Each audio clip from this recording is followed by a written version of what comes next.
ಜ್ಞಾನಾನಂದಮಯಂ ದೇವಂ ನಿರ್ಮಲಂ ಸ್ಫಟಿಕಾಕೃತಿಂ ಆಧಾರಂ ಸರ್ವವಿದ್ಯಾನಾಂ ಹಯಗ್ರೀವ ಉಪಾಸ್ಮಹೆ. ನನ್ನ ಸಮಸ್ತ ಆರಾಧ್ಯಂ ಚಾನಲ್ ವೀಕ್ಷಕರೆಲ್ಲರಿಗೂ ಕೂಡ ವಿಭಾ ಶೆಟ್ಟಿ ಮಾಡುವ ನಮಸ್ಕಾರಗಳು. ಈ ದಿನದ ವಿಶೇಷವಾದ ಕಾರ್ಯಕ್ರಮಕ್ಕೆ ತಮಗೆಲ್ಲರಿಗೂ ಸ್ವಾಗತ.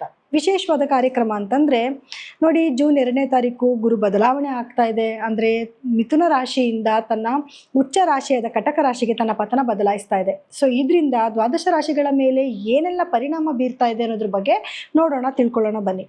ಮೊದಲನೇದಾಗಿ ನಾವು ಯಾವ ದಿನ ಚೇಂಜ್ ಆಗ್ತಿದೆ, ಯಾವ ಸಮಯದಲ್ಲಿ ಅಂತ ನೋಡಕ್ಕೆ ಬಂದಾಗ, ಜೂನ್ 2ನೇ ತಾರೀಕು ಬೆಳಗಿನ ಜಾವ 2:26 ತನ್ನ ಪತನ ಬದಲಾಯಿಸಿದಾನೆ. ಅಂದರೆ ಮಿಥುನ ರಾಶಿಯಿಂದ ಕಟಕ ರಾಶಿಗೆ ತನ್ನ ಪತನ ಬದಲಾಯಿಸ್ತಾ ಇದ್ದಾನೆ.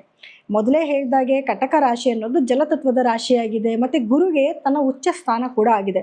ಸೊ ಇದರಿಂದ ನಮ್ಮ ಸುತ್ತಮುತ್ತಿನ ಒಂದು ಪರಿಸರದಲ್ಲಿ ಏನೆಲ್ಲ ಬದಲಾವಣೆನ ನಾವು ನೋಡ್ಬೋದು ಅಂತಂದರೆ ನೋಡಿ, ಜಲರಾಶಿ ಆಗಿರೋದ್ರಿಂದ ಮಳೆ ಬೆಳೆ ತುಂಬ ಚೆನ್ನಾಗಿ ಬರುತ್ತೆ. ರೈತರಿಗೆ ತುಂಬ ಉತ್ತಮವಾದ ಬೆಳೆನ ನೋಡುವಂಥದ್ದು ಅಥವಾ ಒಳ್ಳೆ ಇಳುವರಿನ ನೋಡುವಂಥ ಒಂದು ಸಮಯ ಆಗಿರುತ್ತೆ. ಜೊತೆಗೆ ಇನ್ನು ವಿದ್ಯಾಭ್ಯಾಸ ಅಂತ ನೋಡೋಕೆ ಬಂದಾಗ, ಗುರು ವಿದ್ಯಾಭ್ಯಾಸನ ಕೊಡೋದ್ರಲ್ಲಿ ನಾವು ಫಸ್ಟ್ ವಿದ್ಯಾಭ್ಯಾಸ ಅಂತ ನೋಡೋಕೆ ಹೋದಾಗೇ ಫಸ್ಟ್ ಗುರು ಮತ್ತು ಬುಧನ್ನೇ ನೋಡೋದು. ಸೊ ಹಾಗಾಗಿ ಉಚ್ಚಸ್ಥಾನದಲ್ಲಿ ಕೂತ್ಕೊಂಡಿರೋದ್ರಿಂದ ತುಂಬ ವಿದ್ಯಾಸಂಸ್ಥೆಗಳಲ್ಲಿ ಒಳ್ಳೆಯ ಹೆಸರನ್ನ ನೋಡಬಹುದು. ಅಂದರೆ ಮಕ್ಕಳು ಚೆನ್ನಾಗಿ ಓದ್ತಿದ್ದು ಒಳ್ಳೆಯ ಹೆಸರನ್ನ ತೊಗೊಂಡು ಬರುವಂಥದ್ದು, ಅಥವಾ ನಮ್ಮ ಎಜುಕೇಷನ್ ಡಿಪಾರ್ಟ್ಮೆಂಟಲ್ಲಿ ಬಹಳಷ್ಟು ಮುಂದುವರಿಯುವಂಥದ್ದು, ಅಥವಾ ಒಳ್ಳೆಯ ಹೊಸ ಸಂಸ್ಥೆಗಳು ಓಪನ್ ಆಗುವಂಥದ್ದು, ಈ ರೀತಿಯಾದ ಒಂದು ಶುಭ ಸುದ್ದಿಗಳನ್ನ ನಾವು ಕೇಳ್ಬೋದು. ಧರ್ಮ ಕಾರ್ಯಗಳು ಅಂದರೆ ಈಗ ದೇವಸ್ಥಾನ ಆಗಿರ್ಬೋದು, ಮಠ ಆಗಿರ್ಬೋದು, ಈ ವಿಚಾರಗಳಲ್ಲಿ ತುಂಬ ಎತ್ತರವಾದ ಸ್ಥಾನಕ್ಕೆ ಹೋಗ್ತಾರೆ. ಅಂತಂದರೆ ತುಂಬ ಪ್ರಸಿದ್ಧಿ ಹೊಂದುವಂಥದ್ದು, ಅಂದರೆ ಮಠಗಳಲ್ಲಿ ಒಳ್ಳೊಳ್ಳೆ ಕೆಲಸ ಕಾರ್ಯಗಳನ್ನ ಮಾಡುವಂಥದ್ದು, ಧರ್ಮ ಕಾರ್ಯಗಳನ್ನ ಮಾಡುವಂಥದ್ದು, ತುಂಬ ಜನಕ್ಕೆ ಅದರಿಂದ ಹೆಲ್ಪ್ಫುಲ್ ಆಗುವಂಥದ್ದು, ಈ ರೀತಿ ಎಲ್ಲ ಒಂದು ಬದಲಾವಣೆಗಳನ್ನ ನಾವು ಗುರುವಿನ ಬದಲಾವಣೆಯಿಂದ ನೋಡಬಹುದು. ಅದರಲ್ಲೂ ಗುರು 31/10/2026 ಕೂಡ ಅದೇ ಕಟಕ ರಾಶಿಯಲ್ಲಿ ತನ್ನ ಸಂಚಾರನ ಬೆಳೆಸ್ತಾನೆ. ಅದಾದಮೇಲೆ ಸಿಂಹರಾಶಿಗೆ ತನ್ನ ಪತನ ಬದಲಾಯಿಸ್ತಾನೆ. ಸೊ ಹಾಗಿದ್ರೆ ದ್ವಾದಶ ರಾಶಿಗಳ ಮೇಲೆ ಏನೆಲ್ಲ ಪರಿಣಾಮ ಬೀರ್ಬೋದು ಇದರಿಂದ ಅನ್ನೋದನ್ನ ನೋಡೋಣ ಬನ್ನಿ. ನಾನು ಆಗಲೇ ಸಮಯನ ಹೇಳಿದೆ, 2:26 2ನೇ ತಾರೀಕು ಜೂನ್ ತಿಂಗಳಲ್ಲಿ ಗುರು ತನ್ನ ಪತನ ಬದಲಾಯಿಸ್ತಾನೆ ಅಂತ.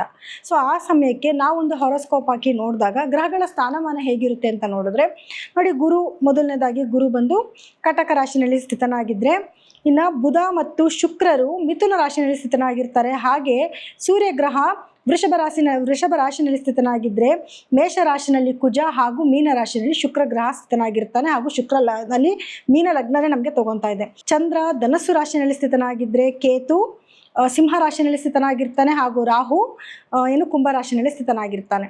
ನೋಡೋಣ ಇದ್ರ ಮೇಲೆ ಏನೆಲ್ಲ ಪರಿಣಾಮ ಬೀರುತ್ತೆ ಅನ್ನೋದನ್ನು ನೋಡೋಣ. ಕಟಕ ರಾಶಿಯವರಿಗೆ ಗುರುವಿನ ಬದಲಾವಣೆಯಿಂದ ಏನೆಲ್ಲ ಫಲಗಳನ್ನ ನೋಡ್ಬೋದು ಅನ್ನೋದನ್ನು ತಿಳ್ಕೊಳ್ಳೋಣ.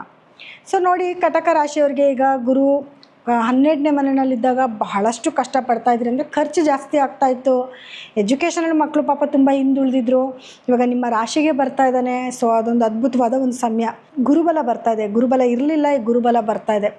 ಆದರೆ ಗುರುಗೆ ನೋಡಿ, ಗುರು ಲಗ್ನದಲ್ಲಿದ್ದ ಅಂತಂದರೆ ಸ್ವಲ್ಪ ಕಷ್ಟಗಳು ಜಾಸ್ತಿ, ನೋವು ಜಾಸ್ತಿ, ಅಥವಾ ಏನಾದರೂ ಒಂಥರ ಒಂದು ಸಂಕಟನ ಅನುಭವಿಸ್ಬೇಕಾಗತ್ತೆ ಅನ್ನೋದಿದೆ. ಆದರೆ ಗುರು ಉಚ್ಚ ರಾಶಿಗೆ ಬಂದಿದ್ದಾನೆ, ತುಂಬ ಉತ್ತಮವಾದ ಒಂದು ಸ್ಥಾನದಲ್ಲಿ ಅವ್ನು ಕುತ್ಕೊಂಡಿರೋದ್ರಿಂದ ಖಂಡಿತವಾಗ್ಲೂ ಅಂಥ ನೆಗೆಟಿವಿಟಿ ಏನೂ ಆಗೋದಿಲ್ಲ. ಅದ್ರ ಬಗ್ಗೆ ನೀವು ಯೋಚನೆ ಮಾಡೋವಂಥದ್ದು ಬೇಡ.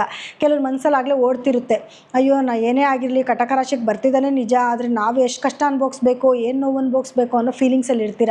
ಆದರೆ ಆ ರೀತಿ ಅದು ಯಾವುದೇ ಒಂದು ನೆಗೆಟಿವಿಟಿ ಆಗೋದಿಲ್ಲ. ಉಚ್ಚ ರಾಶಿನಲ್ಲೇ ಇರೋದ್ರಿಂದ ತುಂಬ ಒಳ್ಳೆ ಫಲಗಳನ್ನ ಕೊಡ್ತಾನೆ. ನಿಮ್ಮ ಕೆಲಸದಲ್ಲಿ ಅಭಿವೃದ್ಧಿ ಕೊಡ್ತಾನೆ. ಯಾರೆಲ್ಲ ಮದುವೆ ಹುಡುಕಾಟದಲ್ಲಿದ್ದರೂ ಅವರೆಲ್ಲರಿಗೂ ಕೂಡ ಗಂಡು ಹೆಣ್ಣು ಸೆಟ್ ಆಗುವಂಥದ್ದು, ಮನೆಯಲ್ಲಿ ಶುಭ ಕಾರ್ಯಗಳಾಗುವಂಥದ್ದು, ಏನು ಬೇಕಾದರೂ ಆಗಿರ್ಬೋದು. ಹೊಸ ಮನೆ ತೊಗೋಬೇಕು ಅಂತಂದ್ರೂ ಪ್ಲಾನಿಂಗ್ಸ್ ಇದ್ದರೆ ಮನೆಗಳನ್ನ ತೊಗೊಳ್ಳೋವಂಥದ್ದು, ಅಥವಾ ಭೂಮಿ ಖರೀದಿ ಮಾಡುವಂಥದ್ದು, ಮನೆಯಲ್ಲಿ ಯಾವುದಾದ್ರೂ ಶುಭ ಕಾರ್ಯಗಳನ್ನ ಮಾಡೋದು, ಹೋಮ ಹವನ ಆಗಿರ್ಬೋದು, ಅಥವಾ ವಾಟ್ ಎವರ್ ಮನೆಯಲ್ಲಿ ಒಟ್ಟಿನಲ್ಲಿ ಶುಭ ಕಾರ್ಯಗಳನ್ನ ಮಾಡೋದಕ್ಕೆ ತುಂಬ ಉತ್ತಮವಾದ ಸಮಯ ಆಗಿರುತ್ತೆ. ಈ ಟೈಮಲ್ಲಿ ಮಾಡಿ ಖಂಡಿತವಾಗ್ಲೂ ಸಕ್ಸಸ್ ಕೂಡ ಆಗ್ತೀರಾ. ಇನ್ನು ಗುರುವಿನ ದೃಷ್ಟಿ ಅಂತ ನೋಡೋಕೆ ಬಂದಾಗ, ಗುರು ನಿಮಗೆ 5ನೇ ಮನೆಗೆ ನಿಮ್ಮ ಗುರುವಿನ ದೃಷ್ಟಿ ಇದೆ, ನಿಮ್ಮ 7ನೇ ಮನೆಗೆ ಗುರುವಿನ ದೃಷ್ಟಿ ಇದೆ, ಮತ್ತು 9ನೇ ಮನೆಗೆ ಗುರುವಿನ ದೃಷ್ಟಿ ಇದೆ. ಸೊ ಹಾಗಾಗಿ 5ನೇ ಮನೆಗೆ ಬಂದಿರೋದ್ರಿಂದ ಗಂಡ ಹೆಂಡತಿ ಮಧ್ಯದಲ್ಲಿ ಬಾಂಡೇಜ್ ಜಾಸ್ತಿ ಆಗುತ್ತೆ. ಒಬ್ಬರ ಮೇಲೆ ಒಬ್ಬರಿಗೆ ಗೌರವ ಜಾಸ್ತಿ ಆಗುತ್ತೆ, ಪ್ರೀತಿ ವಿಶ್ವಾಸ ಜಾಸ್ತಿ ಆಗುತ್ತೆ. ಯಾರೆಲ್ಲ ಪ್ರೇಮಿಗಳಿದ್ದೀರಾ ಅವ್ರ ಮಧ್ಯದಲ್ಲೂ ಒಳ್ಳೆ ಬಾಂಡೇಜ್ ಬರುತ್ತೆ. ಜೊತೆಗೆ ನಿಮ್ಮ ಪ್ರೇಮ ವಿಚಾರನ ನಿಮ್ಮ ಮನೆಯಲ್ಲಿ ಹೇಳ್ಕೊಂಡು ಮದುವೆಗೂ ಕೂಡ ನೀವು ಗ್ರೀನ್ ಸಿಗ್ನಲ್ ತೊಗೋಬೋದು. ಸೊ ಯಾರೆಲ್ಲ ತುಂಬ ದಿವಸದಿಂದ ಮನೇಲಿ ಹೇಳಬೇಕೋ ಬೇಡವೋ ಏನು ಮಾಡೋದು ಅಂತ ಯೋಚನೆ ಮಾಡ್ತಿದ್ದವ್ರು ಇವಾಗ ಹೋಗಿ ಮನೆಯಲ್ಲಿ ಮಾತಾಡ್ಕೋಬೋದು. ಖಂಡಿತವಾಗ್ಲೂ ನಿಮ್ಮ ಮದುವೆಗೆ ಗ್ರೀನ್ ಸಿಗ್ನಲ್ ಸಿಗುತ್ತೆ. ಹಾಗಾಗಿ ಅದ್ರ ಬಗ್ಗೆ ಮಾತಾಡ್ಕೊಳ್ಳಿ. ಇನ್ನು 7ನೇ ಮನೆ ಅಂತ ಬಂದಾಗ ನಿಮ್ಮ ಗಂಡ ಹೆಂಡತಿ ಮಧ್ಯದಲ್ಲಿ ಬಾಂಡೇಜ್ ಚೆನ್ನಾಗಾಗುತ್ತೆ, ಮದುವೆ ಯೋಗಗಳು ಕೂಡ ಬರುತ್ತೆ. ಜೊತೆಗೆ ಏನಾದರೂ ಪಾರ್ಟ್ನರ್ಶಿಪ್ ಬಿಸ್ನೆಸ್ ಮಾಡ್ತಾಯಿದ್ರೆ ಅದರಲ್ಲಿ ಸಕ್ಸಸ್ ಆಗುತ್ತೆ. ಅಥವಾ ಬಿಸ್ನೆಸ್ಸಲ್ಲಿ ಇನ್ನೊಂಚೂರು ಡೆವಲಪ್ಮೆಂಟ್ ಆಗೋದು, ಹೊಸ ಹೊಸ ಏನು ಏನು ಐಡಿಯಾಗಳನ್ನ ಅದಕ್ಕೆ ಹಾಕುವಂಥದ್ದು, ಇದರಿಂದ ನಿಮಗೆ ಒಂದು ಒಳ್ಳೆಯ ಅಭಿವೃದ್ಧಿ ಜಾಸ್ತಿ ಆಗುವಂಥದ್ದು. ಅಥವಾ ನೀವೇನೋ ಹುಡುಕಾಡ್ತಿರ್ತೀರ, ಯಾವುದೋ ಒಂದು ಬಿಸ್ನೆಸ್ ಆಲ್ರೆಡಿ ಮಾಡ್ತಾ ಇರ್ತೀರಾ, ಬ್ರಾಂಚಸ್ ಮಾಡಬೇಕು ಅನ್ನೋ ಐಡಿಯಾಗಳಿರುತ್ತೆ. ಸೊ ಅದಕ್ಕೂ ಕೂಡ ಒಳ್ಳೆ ಟೈಮ್ ಆಗಿರುತ್ತೆ. ಇವಾಗ ನೀವು ಪ್ರಯತ್ನ ಪಟ್ಬಿಟ್ರೆ ಒಳ್ಳೆ ಜಾಗದಲ್ಲಿ ಅವಕಾಶಗಳು ಸಿಗೋದು, ಅಥವಾ ಒಳ್ಳೆ ವ್ಯಕ್ತಿ ನಿಮಗೆ ಪಾರ್ಟ್ನರ್ಶಿಪ್ ತೊಗೊಳ್ಳೋವಂಥದ್ದು, ಇದೆಲ್ಲನೂ ಕೂಡ ಆಗುತ್ತೆ. ಸ್ವಲ್ಪ ಪ್ರಯತ್ನ ಪಡಿ ಅಷ್ಟೇ. ಇನ್ನು 9ನೇ ಮನೆಗೆ ಗುರುವಿನ ದೃಷ್ಟಿ, ಅಲ್ಲಿ ಆಲ್ರೆಡಿ ಶನಿ ಇದ್ದ. ಸೊ ಏನಾಗಿತ್ತು ನಿಮಗೆ ಅಂದರೆ ನಿಧಾನ ಆಗ್ತಿತ್ತು ಕೆಲಸಗಳು, ಅಥವಾ ತಂದೆ ಆರೋಗ್ಯದಲ್ಲಿ ಸ್ವಲ್ಪ ಏನು ಏರುಪೇರುಗಳಿತ್ತು. ಈಗ ಗುರುದೃಷ್ಟಿ ಬೀಳ್ತಿರೋದ್ರಿಂದ ಅದೆಲ್ಲ ಸಮಸ್ಯೆಗಳಿಗೂ ಕೂಡ ಒಂದು ಪರಿಹಾರ ಸಿಕ್ಕುತ್ತೆ. ನಿಮ್ಗೇನು ಅದೃಷ್ಟಗಳಿತ್ತು, ನಿಧಾನಗತಿ ಏನಾಗ್ತಿತ್ತು, ಸ್ವಲ್ಪ ಫಾಸ್ಟ್ ಮೂವಿಂಗ್ ಆಗುತ್ತೆ, ಸ್ವಲ್ಪ ಬೇಗ ಬೇಗ ಕೆಲಸಗಳಾಗುತ್ತೆ. ಮತ್ತು ನಿಮಗೆ ಒಳ್ಳೊಳ್ಳೆ ಅವಕಾಶಗಳು ನಿಮ್ಮನ್ನು ಹುಡ್ಕೊಂಡು ಬರುತ್ತೆ. ಒಂದು ಅದೃಷ್ಟಕರವಾದ ಒಂದು ರೀತಿಯಲ್ಲಿ ಎಲ್ಲ ಬದಲಾವಣೆಗಳನ್ನ ಖಂಡಿತವಾಗ್ಲೂ ನೋಡ್ಬೋದು. ತಂದೆ ಆರೋಗ್ಯದಲ್ಲಿ ಏನಾದರೂ ಏರುಪೇರಿತ್ತು ಅಂತಂದರೆ ಇವಾಗ ಅವ್ರ ಆರೋಗ್ಯನ ಸರಿ ಮಾಡ್ಕೊಳ್ಳೋದಕ್ಕೆ ಒಂದು ಯಾವುದಾದ್ರೂ ಒಳ್ಳೊಳ್ಳೆ ಅವಕಾಶಗಳು ಬರುತ್ತೆ. ಇನ್ನು ಬೇರೆ ಗ್ರಹಗಳ ಒಂದು ಸ್ಥಾನಮಾನದಿಂದ ಏನೆಲ್ಲ ಫಲಗಳನ್ನ ನೋಡ್ಬೋದು ಅಂತ ನೋಡಿದ್ರೆ ನೋಡಿ, ಮೊದಲನೇದಾಗಿ ನಿಮಗೆ 12ನೇ ಮನೆಯಲ್ಲಿ ಬುಧ ಮತ್ತು ಶುಕ್ರರ ಸಂಯೋಗ ನಡೀತಿದೆ. ಅದು ಏನೇ ಆದರೂ 12ನೇ ಮನೆಗೆ ಈ ಗ್ರಹಗಳ ಒಂದು ಸ್ಥಾನ ಇರೋದ್ರಿಂದ ಸ್ವಲ್ಪ ನಿಮಗೆ ಏನು ಹೆಣ್ಮಕ್ಳಿಗಾದರೆ ಯುಟ್ರಸಲ್ಲಿ ಪ್ರಾಬ್ಲಮ್ ಆಗೋದು, ಅಥವಾ ಗುಪ್ತಾಂಗಗಳಲ್ಲಿ ಸಮಸ್ಯೆಗಳನ್ನು ಕೂಡ ಅನುಭವಿಸ್ಬೇಕಾಗಿ ಬರುತ್ತೆ ಗಂಡು ಮಕ್ಳಿಗೂ ಕೂಡ. ಇನ್ನು ಬುಧ ಇರೋದ್ರಿಂದ ಬಿಸ್ನೆಸ್ಸಲ್ಲಿ ಸ್ವಲ್ಪ ಏರಿಳಿತಗಳು, ಸ್ವಲ್ಪ ಜಾಸ್ತಿ ವರ್ಕ್ ಮಾಡಬೇಕಾಗುತ್ತೆ, ಅಥವಾ ನೀವು ಎಕ್ಸ್ಪೆಕ್ಟೇಷನ್ ಮಾಡಿದ ಲೆವೆಲ್ಗೆ ನಿಮಗೆ ರೀಚ್ ಆಗೋಕ್ಕೆ ಸ್ವಲ್ಪ ಕಷ್ಟಪಡಬೇಕಾಗಿ ಬರುತ್ತೆ. ಅಥವಾ ಏನೋ ಅಂದ್ಕೊಂಡಿರೋದನ್ನ ಮರ್ತೋಗ್ಬಿಡೋದು. ಏನೋ ಒಂದು ಅಂದ್ಕೊಂಡಿರ್ತೀರಿ, ಕೆಲಸ ಮಾಡಬೇಕು, ಇಂಥ ದಿವಸ ಇಂಥ ವ್ಯಕ್ತಿ ಮೀಟ್ ಮಾಡಬೇಕು, ಇಷ್ಟು ಗಂಟೆಗೆ ಮೀಟ್ ಮಾಡಬೇಕು ಅಂದ್ಕೊಂಡಿರ್ತೀರ. ಆದರೆ ಆ ಟೈಮ್ಗೆ ಹೋಗೋದ್ರೆ ನೀವು ಮರ್ತೋಗ್ಬಿಡ್ತೀರ, ಆಮೇಲೆ ಪಶ್ಚಾತ್ತಾಪ ಪಡ್ತೀರಾ. ಈ ಥರನೂ ಕೂಡ ಆಗುತ್ತೆ.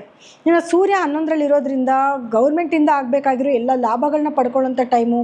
ಯಾರೆಲ್ಲ ಏನು ಗೌರ್ಮೆಂಟ್ ಉದ್ಯೋಗಿಗಳಿದ್ದೀರಾ, ಅಥವಾ ಯಾರೆಲ್ಲ ರಾಜಕಾರಣಿಗಳಿದ್ದೀರಾ, ಅವ್ರಿಗೂ ಕೂಡ ಖಂಡಿತವಾಗ್ಲೂ ನೀವು ಅಂದ್ಕೊಳ್ಳೋ ಎಲ್ಲ ಕೆಲಸದಲ್ಲಿ, ಅದರಲ್ಲೂ ಗೌರ್ಮೆಂಟ್ಗೆ ಸಂಬಂಧಪಟ್ಟಿರೋ ಕೆಲಸಗಳಲ್ಲಿ ಯಶಸ್ಸು ಸಿಕ್ಕುತ್ತೆ, ಅಥವಾ ಹೊಸ ಹೊಸ ಪೋಸ್ಟಿಂಗ್ ಸಿಗುವಂಥದ್ದು, ನಿಮಗೆ ಬೇಕು ಅಂದಿರೋ ಕಡೆಗೆ ಪೋಸ್ಟಿಂಗ್ ಹಾಕಿಸ್ಕೊಳ್ಳುವಂಥದ್ದು. ಅದರಿಂದ ನಿಮಗೆ ಒಂದು ಸ್ವಲ್ಪ ಏನು ಸಮಾಧಾನ ಆಗುವಂಥದ್ದು, ಅಥವಾ ಹೆಚ್ಚಿಗೆ ಹಣ ಜಾಸ್ತಿ ಅಂದರೆ ಸಂಬಳದಲ್ಲಿ ಹೈಕ್ ನೋಡುವಂಥದ್ದು ಎಲ್ಲನೂ ಕೂಡ ನಿಮಗೆ ಆಗ್ತಾ ಇರುತ್ತೆ. ಗೌರ್ಮೆಂಟಿಂದ ಏನೇ ಕೆಲಸಗಳಾಗಬೇಕು ಅಂತಂದ್ರೂ ಸರಾಗವಾಗಿ ಟೈಮಲ್ಲಿ ಆಗುತ್ತೆ. ಸ್ವಲ್ಪ ಪ್ರಯತ್ನ ಪಡಬೇಕಷ್ಟೇ ನೀವಿನ. ಇನ್ನು ಕುಜ ಅಂತ ನೋಡೋಕೆ ಬಂದಾಗ, ಕುಜ ಬಂದು ನಿಮ್ಮ 10ನೇ ಮನೆಯಲ್ಲಿ ಸಂಚಾರ ಮಾಡ್ತಿದ್ದಾನೆ. ಭೂಮಿಗೆ ಸಂಬಂಧಪಟ್ಟಿದ್ದ ವ್ಯವಹಾರಗಳು ಯಾರೆಲ್ಲ ಮಾಡ್ತಾ ಇದ್ದೀರಾ ಅವರಿಗೆ ಸಕ್ಸಸ್ ಖಂಡಿತವಾಗ್ಲೂ ಆಗುತ್ತೆ. ಅಂದರೆ ಭೂಮಿ ತೊಗೊಳ್ಳೋದು, ಮಾರೋದು, ಅಥವಾ ಏನಾದರೂ ಮನೆ ಕಟ್ಟಿರುವಂಥ ಮನೆಗಳು ತೊಗೊಳ್ಳೋವಂಥದ್ದು, ಅಥವಾ ಮನೆಯಲ್ಲಿ ತುಂಬ ದಿವಸ ಅಂದ್ಕೊಂಡಿರ್ತೀರಾ ಏನಾದರೂ ದುರಸ್ತಿ ಕಾರ್ಯಗಳನ್ನ ಮಾಡಿಸ್ಬೇಕು, ರಿನೋವೇಟ್ ಮಾಡಿಸ್ಬೇಕು ಅಂತ ಏನಾದರೂ ಪ್ಲಾನಿಂಗ್ಸ್ ಇರುತ್ತೆ, ಅದನ್ನು ಕೂಡ ನೀವು ಸಕ್ಸಸ್ನ ನೋಡಬಹುದು. ಇನ್ನು ಶನಿಯ ಸ್ಥಾನ ಅಂತ ನೋಡೋಕೆ ಬಂದಾಗ, ಶನಿ ನಿಮಗೆ 9ನೇ ಮನೆಯಲ್ಲಿ ಸ್ಥಿತನಾಗಿದ್ದಾನೆ. ಗುರು ದೃಷ್ಟಿ ಕೂಡ ಬೀಳ್ತಿದೆ. ಅಲ್ಲಿ ಏನೇ ನೆಗೆಟಿವಿಟಿ ಆಗ್ತಾಯಿದ್ರು ಕೂಡ ಗುರು ದೃಷ್ಟಿ ಬೀಳ್ತಿರೋದ್ರಿಂದ ಎಲ್ಲನೂ ಕೂಡ ನಿಮಗೆ ಸಾಲ್ವ್ ಆಗುತ್ತೆ. ಸೊ ಅದ್ರ ಬಗ್ಗೆ ನೀವು ಯೋಚನೆ ಮಾಡೋಂಗಿಲ್ಲ. ಆದರೆ 8ನೇ ಮನೆಯಲ್ಲಿರುವಂಥ ರಾಹುವಿನಿಂದ ಆಗಿರ್ಬೋದು, ಅಥವಾ 2ನೇ ಮನೆಯಲ್ಲಿರುವಂಥ ಕೇತುವಿನಿಂದ ಆಗಿರ್ಬೋದು, ಸ್ವಲ್ಪ ಸಮಸ್ಯೆಗಳನ್ನ ನೀವು ಎದುರಿಸ್ಬೇಕಾಗಿ ಬರುತ್ತೆ. ಅಂದರೆ ಚಂದ್ರನ ಸ್ಥಾನಮಾನ ಅಂತ ನೋಡೋಕ್ಕೆ ಹೋದಾಗ, ನಿಮ್ಮ ರಾಷ್ಟ್ರಾಧಿಪತಿ ಆಗಿರುವಂತಹ ಚಂದ್ರಗ್ರಹನೇ ನಿಮಗೆ 6ನೇ ಮನೆಯಲ್ಲಿ ಸ್ಥಿತನಾಗಿದ್ದಾನೆ. ಯಾರೆಲ್ಲ ಹೋಟೆಲ್ ಬಿಸ್ನೆಸ್ ಮಾಡ್ತಾ ಇದ್ದೀರಾ, ಅಥವಾ ವಾಟರ್ ರಿಲೇಟೆಡ್ ಬಿಸ್ನೆಸ್ ಮಾಡ್ತಾಯಿದ್ದೀರಾ, ಅವರೆಲ್ಲರಿಗೂ ಕೂಡ ಸಕ್ಸಸ್ ಆಗುವಂಥ ಒಂದು ಟೈಮ್ ಆಗಿರುತ್ತೆ. ಆದರೆ ಸ್ವಲ್ಪ ಯೋಚನೆ ಮಾಡುವಂಥದ್ದು, ಸ್ವಲ್ಪ ನೆಗೆಟಿವ್ ಥಾಟ್ಸ್ ಸ್ವಲ್ಪ ಬರ್ತಾ ಇರುತ್ತೆ, ಹೋಗ್ತಾ ಇರುತ್ತೆ. ಅದು ಒಂದೇ ಒಂದು ನೆಗೆಟಿವಿಟಿ ಅನ್ನೋದು ಬಿಟ್ಟರೆ, ಅಂದರೆ ಮನಸ್ಥಿತಿ ಸ್ವಲ್ಪ ಹಾಳಾಗುತ್ತೆ ಅನ್ನೋದು ಬಿಟ್ಟರೆ, ಖಂಡಿತವಾಗ್ಲೂ ನಿಮ್ಗೇನಾದರೂ ನೀವು ಹೋಟೆಲ್ ಬಿಸ್ನೆಸ್ಸಲ್ಲಿ ಏನಾದರೂ ಇದ್ದೀರಾ ಅಂದರೆ ಖಂಡಿತವಾಗ್ಲೂ ಸಕ್ಸಸ್ನ ನೋಡುವಂಥ ಟೈಮ್ ಆಗಿರುತ್ತೆ. ಇನ್ನು ನಿಮಗೆ ಕೇತುವಿನ ಪರಿಣಾಮದಿಂದ ಏನಾಗುತ್ತೆ, ಸ್ವಲ್ಪ ಮಾತಾಡಬೇಕಾದ್ರೆ ಕೇರ್ಫುಲ್ಲಾಗಿರಿ. ಏನೋ ಮಾತಾಡೋಕೆ ಹೋಗಿ ಇನ್ನೇನೋ ಆಗಿ ಮನೆಯಲ್ಲಿ ನೆಗೆಟಿವಿಟಿ ಮಾಡ್ಕೊಳ್ಳೋಕೆ ಹೋಗಬೇಡಿ. ಇನ್ನು ರಾಹುವಿನ ಸ್ಥಾನ ಅಂತಂದಾಗ ಆರೋಗ್ಯದಲ್ಲಿ ಸ್ವಲ್ಪ ಏರುಪೇರನ್ನ ನೋಡಬೇಕಾಗಿ ಬರುತ್ತೆ. ಬ್ಲಡ್ ರಿಲೇಟೆಡ್ ಆಗಿರ್ಬೋದು, ಅಥವಾ ಏನಾದರೂ ಹಾರ್ಟ್ಗೆ ಸಂಬಂಧಪಟ್ಟಿರೋಂಥ ಪ್ರಾಬ್ಲಮ್ಸ್ಗಳನ್ನು ಕೂಡ ನೀವು ಎದುರಿಸ್ಬೇಕಾಗಿ ಬರುತ್ತೆ. ಇದೊಂದು ವಿಚಾರದಲ್ಲಿ ಸ್ವಲ್ಪ ನೀವು ಕೇರ್ಫುಲ್ ಆಗಿರಬೇಕು. ಓವರಾಲ್ ಆಗಿ ತುಂಬಾ ಚೆನ್ನಾಗಿದೆ. ವಿದ್ಯಾರ್ಥಿಗಳಿಗೂ ಬಹಳ ಉತ್ತಮವಾದ ಸಮಯ, ಅದರಲ್ಲೂ ರೈತರಿಗೆ ತುಂಬ ಉತ್ತಮವಾದ ಸಮಯ ಆಗಿರುತ್ತೆ. ಅದರ ಆರೋಗ್ಯದ ಕಡೆ ಮಾತ್ರ ಸ್ವಲ್ಪ ನೀವು ಗಮನ ಕೊಟ್ಕೊಂಡ್ರೆ ಎಂಥ ನೆಗೆಟಿವಿಟಿನೂ ಕೂಡ ನೀವು ತಡೆಗಟ್ಟಬಹುದು. ಪರಿಹಾರ ಏನು ಮಾಡ್ಕೋಬೇಕು ಅಂತ ನೋಡಿದ್ರೆ ನೋಡಿ, ಮೊದಲನೇದಾಗಿ ಗುರುವಿನ ಆರಾಧನೆ ಜಾಸ್ತಿ ಮಾಡ್ಕೊಳ್ಳಿ. ಮನೇಲಿ ಕಡಲೆಕಾಳನ್ನ ಜಾಸ್ತಿ ಸ್ಟಾಕ್ ಇಟ್ಕೊಳ್ಳಿ, ಅಥವಾ ಕಡಲೆಕಾಳಿಂದ ಮಾಡಿರೋ ಖಾದ್ಯಗಳನ್ನ ಮಾಡಿ ಅವಾಗವಾಗ ಸೇವನೆ ಮಾಡ್ತಾಯಿರಿ. ಏನಾದರೂ ನಿಮ್ಗೆ ಯಾರಾದರೂ ಗುರುಗಳಿದ್ರು ಅಂದರೆ ಅವ್ರ ಸೇವೆನ ಜಾಸ್ತಿನ ಮಾಡಿ. ಆದರೆ 12ನೇ ಮನೆಯಲ್ಲಿ ಬುಧ ಶುಕ್ರರ ಸಂಯೋಗ ಇರೋದ್ರಿಂದ ಪ್ರತಿದಿನ ಲಲಿತ ಸಹಸ್ರನಾಮ ಮತ್ತು ವಿಷ್ಣು ಸಹಸ್ರನಾಮನ ಕೇಳ್ತಾ ಬನ್ನಿ. ಜೊತೆಗೆ ಪ್ರತಿ ಶುಕ್ರವಾರ ದಿವಸ ಏನಾದರೂ ಬಿಳಿ ವಸ್ತುಗಳನ್ನ ದಾನ ಮಾಡಿ. ಮಲ್ಲಿಗೆ ಹೂವು ಆಗಿರ್ಬೋದು, ಅಕ್ಕಿ ಆಗಿರ್ಬೋದು, ಹಾಲು, ಮೊಸರು ಇಂಥದನ್ನ ದಾನ ಮಾಡಿ ಶುಕ್ರವಾರದ ದಿವಸ. ಮತ್ತು ಬುಧನಿಗೋಸ್ಕರ ಹೆಸರು ಕಾಳನ್ನ ದಾನ ಮಾಡಿ ಬುಧವಾರದ ದಿವಸ. ಮನೆಯಲ್ಲಿ ಅಥವಾ ಪಕ್ಷಿಗಳಿಗೆ ಒಂದು ಇಡಿಯಷ್ಟು ಹೆಸರು ಕಾಳನ್ನ ತೊಗೊಂಡೋಗಿ ಹಾಕಿ, ಗಿಡಗಳಿಗೆ ನೀರು ಹಾಕಿ. ಇದರಿಂದನೂ ಕೂಡ ನಿಮಗೆ ಅದರಿಂದ ಏನು ನೆಗೆಟಿವಿಟಿ ಆಗುತ್ತೋ ಅದನ್ನು ನೀವು ತಡೆಗಟ್ಟಬಹುದು. ಇದಿಷ್ಟು ಮಾಡಿಕೊಂಡ್ರೆ ಸಾಕು, ನಿಮ್ಗೆ ಏನಂತ ನೆಗೆಟಿವಿಟಿ ಅನ್ನೋದು ಬರೋದಿಲ್ಲ. ನೋಡಿ, ಗುರುವಿನ ಸಂಚಾರದಿಂದ 12 ರಾಶಿಗಳಿಗೂ ಕೂಡ ಏನೆಲ್ಲ ಫಲಾನುಫಲಗಳಾಗುತ್ತೆ ಅನ್ನೋದನ್ನ ನಾನು ಹೇಳಿದೆ. ಕೆಲವರಿಗೆ ಒಳಿತು ಇದೆ, ಕೆಲವರಿಗೆ ಸಣ್ಣ ಪುಟ್ಟ ಕೆಡುಕು ಕೂಡ ಇದೆ. ಆದರೆ ಆದಷ್ಟು ಕೂಡ ಎಲ್ಲರಿಗೂ ಒಳ್ಳೆಯದೇ ಆಗ್ತಾ ಇದೆ. ಗುರುವಿನ ಅನುಗ್ರಹ ಇನ್ನೂ ಜಾಸ್ತಿ ಆಗಬೇಕು ಅಂತಂದರೆ ನಾನು ಹೇಳುವಂಥ ಮಂತ್ರನ ಪ್ರತಿದಿನವೂ ಕೂಡ ಅಟ್ಲೀಸ್ಟ್ 1 ಸತಿನಾದರೂ ಹೇಳ್ಕೊಳ್ಳಿ. 5 ಸತಿ ಹೇಳಿದ್ರೆ ಉತ್ತಮವಾದ ಫಲಗಳನ್ನ ನೋಡ್ಬೋದು.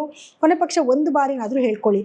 ಆ ಮಂತ್ರ ಹೀಗಿರುತ್ತೆ: ಗುರುವೇ ಸರ್ವ ಲೋಕಾನಾಂ ಭಿಷಜೇ ಭವ ರೋಗಿಣಾಂ ನಿಧಯೇ ಸರ್ವ ವಿದ್ಯಾನಾಂ ಶ್ರೀ ದಕ್ಷಿಣಮೂರ್ತೆಯೇ ನಮಃ ಅನ್ನೋಂಥ ಮಂತ್ರನ ಪ್ರತಿದಿನ 5 ಸತಿ ಹೇಳ್ಕೊಳ್ಳಿ, ಅಥವಾ 1 ಸತಿನಾದರೂ ಹೇಳ್ಕೊಳ್ಳಿ ಸಾಕು. ಅದು ಖಂಡಿತವಾಗ್ಲೂ ನಿಮಗೆ ಒಳ್ಳೆ ಫಲಗಳನ್ನ ಕೊಡುತ್ತೆ.